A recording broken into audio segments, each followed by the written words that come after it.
Mister Bachchan first story plot చూసుకుంటే income tax డిపార్ట్మెంట్లో సిన్సియర్గా వర్క్ చేసే మన హీరో జగపతి బాబు గారి ఇంటికి ఇన్కమ్ ట్యాక్స్ రైడ్కి అయితే వెళ్ళాలి. సో వెళ్ళిన తర్వాత ఏం జరిగింది ఏంటి, తన పర్సనల్ లైఫ్ ఏంటి అనేది మిగిలిన స్టోరీ ప్లాట్ అయితే. ఇక ఓవరాల్గా మూవీ చూసాక నాకు ఎలా అనిపించింది అంటే, నన్ను వదిలేయండి భయ్యా నేను వెళ్ళిపోతాను అన్నట్టు అనిపించింది నాకు. ఆ రైటింగ్ ఏంటి, ఆ డైలాగ్స్ ఏంటి, ఆ క్రింజ్ ఏంటి, ఆ పెర్ఫార్మెన్సెస్ ఏంటి, బాబోయ్ ఆపేయంట్రా నాయన అన్న ఫీలింగ్ అనిపించింది నాకైతే. అసలు యాక్చువల్గా రవణను మనం ఎలా చూడాలనుకున్నాం, విక్రమార్కుల్లో టైప్ కానీ, కిక్ టైప్ కానీ, లేదంటే మిరపకాయ వీళ్ళ కాంబినేషన్, హరీష్ శంకర్ రవితేజ కాంబినేషన్ అంటే మనకు గుర్తొచ్చేది ఏంటి, మిరపకాయ. ఆ రేంజ్లో ఎక్స్పెక్ట్ చేస్తే వీళ్ళిద్దరు కాంబినేషన్లో షాక్ అనే మూవీ వచ్చింది మనకు. ఆ రేంజ్లో షాక్ పుట్టించారు వీళ్ళిద్దరు ఈ సినిమాతో. ఒరిజినల్ రైడ్కున్న ప్లాట్ ఏంటి, మీరు తీసుకున్న ప్లాట్ ఏంటి, మీరు దాంట్లో ఎగ్జిక్యూషన్ చేసిన ప్లాట్ ఏంటి. ఒక కమర్షియల్ మూవీ తీద్దాం అనుకున్నారు ఓకే, బట్ దాన్ని ఏ విధంగా తీయాలి, కొంచెం ఎంగేజింగ్గా తీయాలి, అక్కడక్కడ హైస్ ఇచ్చే సీన్స్ ఉండాలి. రవణ్ అంటే కొన్ని హైప్స్ ఉంటాయి, కొన్ని ఎక్స్పెక్టేషన్స్ ఉంటాయి కాబట్టి ఆ క్రేజీ క్యారెక్టరైజేషన్ చుట్టూ రాసుకుంటే మీకు పర్ఫెక్ట్గా సెట్ అయ్యేది అనిపించింది నాకైతే.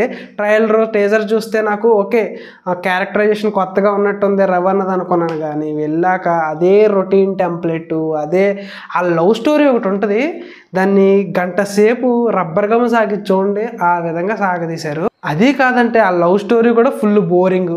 అక్కడక్కడ నాకు తెలిసి సత్య గారి కామెడీ వన్ లైనర్స్ వర్కౌట్ అయినాయి అనుకుంటా ఫస్ట్ హాఫ్ వరకే. అండ్ ఇక ఫస్ట్ హాఫ్లో నాకు హీరో ఇంట్రడక్షన్ ఆ ఫైట్ తప్పనిచ్చి మిగిలిందంతా డొల్లే. ఆ ఇంటర్వెల్ అయితే అమ్మో ఇంక ఎప్పుడు వస్తుందిరా ఇంటర్వెల్ అనిపించింది. ఇక సెకండ్ హాఫ్ అయితే డెడ్ స్లీప్. ఈ మూవీలో జగపతి బాబు గారు విలన్. మనకి ఆయన ప్రీవియస్ ఫిలిమ్స్ చూసుకుంటే రీసెంట్గా వచ్చిన అన్ని ఫిలిమ్స్ కూడా కొంచెం వీక్గానే ఉంటున్నాయి ఆయన క్యారెక్టర్స్. కొన్ని దీంట్లో అయినా స్ట్రాంగ్గా ఉందంటే దీంట్లో ఇంకా వీక్గా ఉంది. ఆయన చూస్తే ఎక్కడ మనకి భయం అన్న ఫీల్ రాదు. విలన్ కదా కొంచెం టెన్షన్ భయం ఉంటుంది కదా, అదేమీ ఉండదు. కామెడీ అనిపిస్తుంది నాకు. ఏందిరా ఈ క్రింజ్ ఏంట్రా, క్రింజ్ యాక్టింగ్ ఏంట్రా బాబు ఒక్కొక్కరితో అని. అండ్ ఇక హీరోయిన్ ఉంటుంది, చూడడానికి సూపర్ ఉంది, కానీ యాక్టింగ్ ఎంత తక్కువ మాట్లాడుకుంటే అంత మంచి. నాకు ఈ సినిమా చూస్తుంటే ఒక పాత పాటల కచేరీ ఉంటుంది చూడండి, ఆ పాత పాటల కచేరీకి వచ్చినట్టు ఉంది. అండ్ అలాగే రవణ, మీకు అమితాబ్ బచ్చన్ గారు అంటే ఇష్టమే, మేము ఒప్పుకుంటాం. ఒక్కో సినిమాలో చిన్న చిన్న రెఫరెన్స్ పెట్టినా పర్లేదు, కానీ ఈ సినిమాలో మరీ దారుణంగా ఇక సినిమా సగం అమితాబ్ బచ్చన్ గురించే ఉన్నట్టుంది. ఆ పాటలు, ఆ డైలాగులు బాబో ఇక ఇప్పుడు రా బాబు ఇంకా ఆపేయంట్రా అన్నట్టు అనిపించింది నాకు. మూవీ కాస్తో కోస్తో ఏదో ఉందంటే ఆ రవణ్ యాక్టింగ్ అండ్ రవణ్ ఎనర్జీ, ఆ ఎనర్జీని ఎవరు మ్యాచ్ చేయలేరు. అది ఎప్పటికీ అలా ఉండిపోయే ఎనర్జీ. ఆ ఎనర్జీయే మీకు ఇంకా సినిమా అయిపోయేంత వరకు కూర్చోబెట్టిందంటే ఆ ఎనర్జీ. అండ్ ఈ మూవీకి మినిమం కొంత బడ్జెట్ క్రియేట్ చేసింది ఏంటంటే సాంగ్స్. సరే సాంగ్స్ గురించి అయినా వెయిట్ చేద్దామంటే ఆ సాంగ్స్ ప్లేస్మెంట్ ఉంటుంది.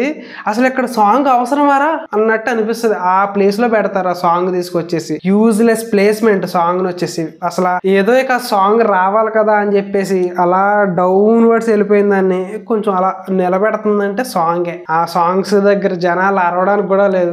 మేము వెళ్ళిన థియేటర్కి అయితే పేపర్స్ బత్తాలు తీసుకొచ్చారు. పేపర్స్ ఏం చేశారు, పాటల దగ్గర ఎలాగెలా విసురుకున్నారు అంతే. ఇప్పుడు డైరెక్టర్ విషయానికి వద్దాం.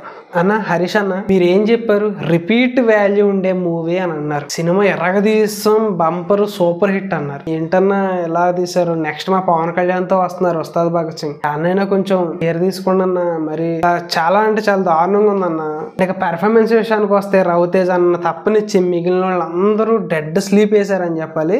టెక్నికల్ డిపార్ట్మెంట్ లో బ్యాక్గ్రౌండ్ మ్యూజిక్ కీజే మేయర్ గారు, సాంగ్స్ బాగున్నాయి కానీ బ్యాక్గ్రౌండ్ మ్యూజిక్ ఎక్కడ, మెయిన్ ఇంపార్టెంట్ ఆర్ఆర్ కదా, ఎక్కడ ఏముంది, ఒకటి కొట్టారనుకుంటా, అది కూడా ట్రైలర్ లో ఉన్న మ్యూజిక్కే. సినిమా మొత్తం హీరో వచ్చినప్పుడల్లా అదే మ్యూజిక్. ఏంటన్నా ఇది, మేము కొంచెం కొత్తగా ఎక్స్పెక్ట్ చేసాం. సాంగ్స్ ఈ రేంజ్ లో ఇచ్చావంటే బ్యాక్గ్రౌండ్ మ్యూజిక్ చెతక్ కొట్టేసావు అనుకున్నాం, నువ్వు కూడా రాడ్ వేస్తావు అన్న. సినిమాటోగ్రఫీ అంటారా పర్లేదు, ఎడిటింగ్ అనేది అక్కడక్కడ పర్లేదు, బట్ చాలా చోట్ల మాత్రం కొంచెం ఫ్లో కట్ అయినట్టు ఉంటుంది సీన్ కి. అండ్ ఇక ప్రొడక్షన్ వాల్యూస్ కూడా పర్లేదు, బాగానే ఉన్నాయి. అండ్ ఇక ఇది ఈ మిస్టర్ బచ్చన్ మూవీ రివ్యూ అయితే నాకైతే నచ్చలేదు. మరి మీకేమనిపించిందో కింద కామెంట్ సెక్షన్ లో కామెంట్ చేయండి. నెక్స్ట్ వీడియోతో మళ్ళీ కలుద్దాం. Until then bye.